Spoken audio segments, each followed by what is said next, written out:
Bodoči vozniki lahko odslej teoretični del vozniškega izpita opravljajo tudi na Ljudski univerzi Slovenska Bistrica.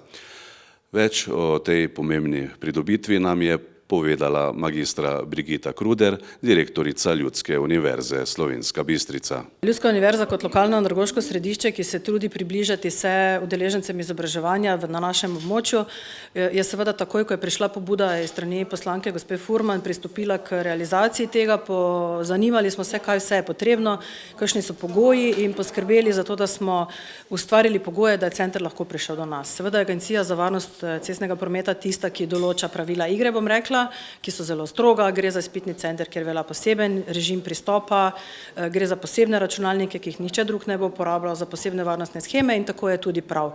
Varnost cestnega prometa oziroma udeležencev in nenazadnje znanje, ki jo pogojuje, se tudi nam zdi zelo pomembna in potrebna. Slišali smo, da je zaenkrat zanimanje za opravljanje tega izpita zelo veliko.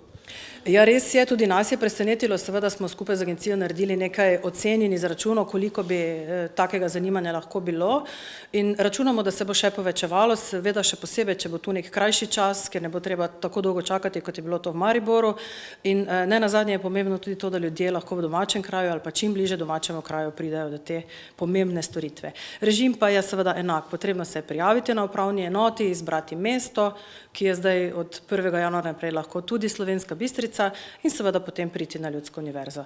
Mi pa smo tu zato, da se udeleženci izobraževanja pri nas počutijo dobro in zadovoljno in enako bomo ravnali tudi seveda z našimi gosti, ki prihajajo opravljati izpite.